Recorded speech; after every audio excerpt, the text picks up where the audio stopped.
I was only tightening the last bolt on my new security gate when the harsh scream of tires on gravel destroyed the quiet. A battered white SUV was speeding toward me, causing a cloud of dust that singed my eyes.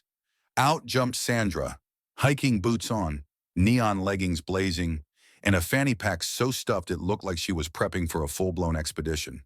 She stormed up to the gate, her face red, breath ragged, like I'd just set her house on fire. Before I could even get a word out, she thrust her phone in front of me, hands shaking, and barked, "You're being recorded. You're illegally obstructing a historic trail." Her voice trembled, between panicked and downright ridiculous. I stood there, wrench clutched in one hand, boots set solidly in the earth, biting hard on a laugh as she yelled into her phone, "911! I'm reporting a hostage crisis. He's holding citizens hostage on a public trail." It was ridiculous until it wasn't.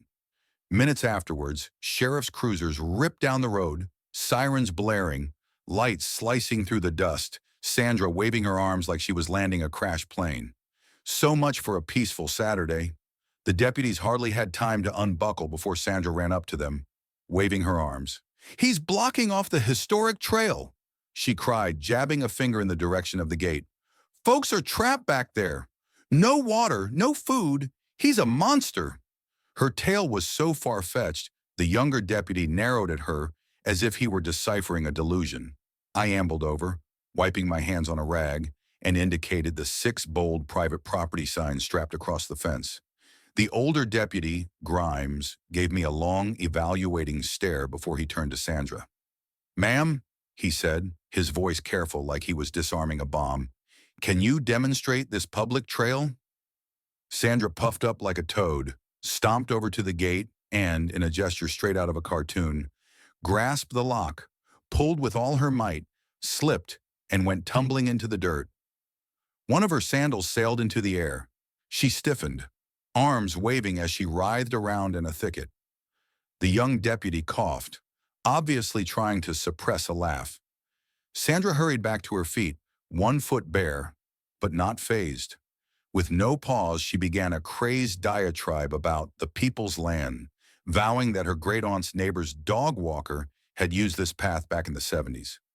I blinked, really impressed by the mental acrobatics, but the deputies were not amused. "Got proof?" one asked bluntly. I headed over to my truck, opened the door, and pulled out a fat folder, handing it over. Deeds, county plats, certified surveyor's report. All notarized, all laminated. Experience had taught me never to underestimate a crusader like Sandra. Grimes thumbed through the paperwork, face unreadable. Then he turned to Sandra and said, "This is private property. No public trail here. You need to vacate." Sandra's face turned a deep plum, steam practically whistling from her ears. "I'll have your badge," she shrieked. "I know the mayor." Grimes shrugged. "Unless the mayor rewrites property law," he said dryly, "you're trespassing." Sandra spun on a dime, taking pictures of all of it. My gate, my pickup, even the deputies. She grumbled something about the historical society, the press, revenge. Then she hobbled back to her SUV, slammed the door, and sped off, disappearing in a fresh cloud of dust, her single sandal still on the ground. I figured maybe that was the end of it. But my gut told me otherwise. Sandra did not back down. She doubled down. By nightfall, they were plastered across town. "Save our trail!" they bellowed in huge red letters, with a poorly photoshopped picture of me, snarling like a comic book villain. The accusations? That I was jailing hikers, destroying heritage, stealing land from the public? It would have been amusing if it weren't so very serious. I settled on my front porch, sugary tea perspiring in my palm, waiting for the sun to set below the hills which I had under my name, legally speaking. That gate, though, more than metal and hinges. That was a border, and Sandra had just fired the opening shots. She wasn't aware that my papers were airtight, how meticulously each detail was vetted, double-checked, stamped. She didn't realize the security cameras had recorded every moment. Her 911 breakdown, her cartoon-like tumble, all of it. As the crickets began their chirping, I grinned. If she believed the gate was the issue, She hadn't even touched what was hiding below the surface. By Monday, Sandra's weekend hijinks left little to the imagination. Neon advertisements were duct taped to everything: my mailbox, fence posts, even the bulletin board at the gas station. They yelled about a tyrannical land baron imprisoning families behind steel gates. One of the flyers featured a low-angle shot of my gate at sunset, working hard to make it appear as though the entrance to a bad guy's lair. But the kicker? Drone photos of my property, taken without so much as a shred of permission. I removed one of the flyers from my windshield, shaking my head. Sandra really believed cheap graphics and outlandish lies would do me in. She was in for a lesson. That afternoon, yelling wafted across my backyard. I picked up my phone and took a walk, prepared for whatever circus had come to town.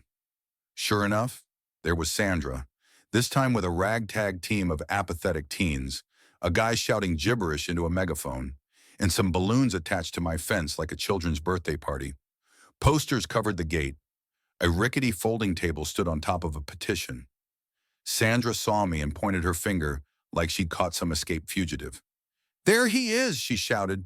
The group of onlookers weakly raised their fists. I leaned against a fence post, waiting to see what stunt she'd try next. "We want you to open the trail," Sandra bellowed, wielding a clipboard like a sword.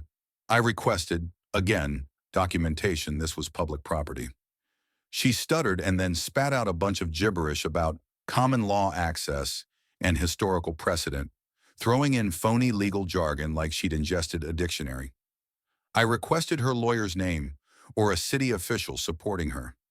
She muttered something about connections at City Hall. I nodded slowly, pretending to be impressed. Then I said, calm and crisp, "Unless you've got a court order, you're trespassing." Her face twisted. She pulled out her phone and started recording herself, talking like she was on the front lines of a war. I raised my own phone calmly and held up an email. My attorney's cease and desist. It referenced her illegal drone monitoring and defamatory flyers. "You have 24 hours, I told her, to take down all your flyers, retract your falsehoods, and apologize, or I'll sue you into the next decade." Sandra stood there, mouth opening and closing like a fish. Her little group started shifting, whispering. The more intelligent ones picked up their signs and slipped away quietly. Sandra started unraveling, screaming something about suing me, the governor, even the Supreme Court. I whistled off in the opposite direction. Her voice disappeared behind me, dissolving into dusk. By morning, most of the flyers had disappeared, no doubt the work of Sandra's foul late-night cleaning mission. I allowed myself to hope she was finished at last, but once again, I'd underestimated her. A few days later, I woke up to the sound of car horns blaring and the aroma of sizzling meat. I walked out onto my porch and saw Sandra bracketed by a score or so of protesters. Banners waved, "Free the path." Lawn chairs had been arranged. Someone was flipping hot dogs as if it were game day. Sandra, being the thespian, grabbed a megaphone. "This man is holding our community hostage," she thundered. "We won't leave until justice is served." She aimed the megaphone at me. "What do you say, oppressor?" I smiled into my phone, recording. "Good morning, Sandra." They yelled for close to an hour. I patiently waited, then called the sheriff's department. The dispatcher sighed. Clearly, Sandra's reputation was ahead of her, and said deputies were en route. When they arrived, they took one glance at the chaos and presented Sandra with a choice: pack up or trespassing charges. Her crew, sweating, sunburned, and apparently realizing they were sitting on private property for no good reason, quietly packed up. They abandoned her one by one, alone, cursing and knocking over a cooler. I waved a little. "Thanks for it, officers." The quiet returned, but I knew better. Sandra wasn't finished, and her next error, it would be a louder one. For days, everything was hushed and silent. Not a word from Sandra, which only meant she was plotting. Late one evening, my security system beeped. I reviewed the feed and clenched my jaw. There she was, Sandra, surrounded by two bumbling accomplices, flashlights held high, sneaking around my rear fence with bolt cutters. They crept around like amateurs, whispering to each other and tripping over their own feet. Sandra gestured towards the chain. They set to work. I sat back in my chair, sipped on soda slowly, and waited. The moment the cutters cracked the chain, Boom! Floodlights exploded. Sirens wailed. A computerized voice boomed, "You are being recorded. Authorities have been alerted." Sandra shrieked and let the cutters drop. One of her henchmen face-planted into a thistle patch. The other stood frozen, flashlight blinding his own face. I laughed. Moments later, cruisers came speeding down the road. Deputies jumped out, barking orders.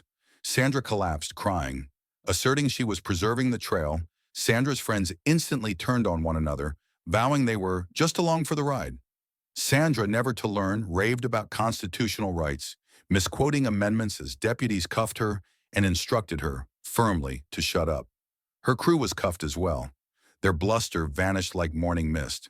At the station, Sandra insisted to see the police chief, the mayor, even the governor, in proclaiming her stunt a stand against crimes against humanity. The deputies weren't impressed and booked her with trespassing, vandalism, and tampering. Her friends had bailed out quickly, and she was left to simmer. By dawn, the town abuzz with the story. Folks in diners cackled about Sandra's trail heist. Hashtags such as #gatecrasher trended in conjunction with memes of her in a bolt-cutters-wielding bandit persona. I remained silent, allowing her to destroy herself. My attorney drew up charges of property destruction and harassment, and a restraining order to keep Sandra away from my property. Sandra, as always, held a pathetic press conference. She raved about oppression to a panel of listless reporters.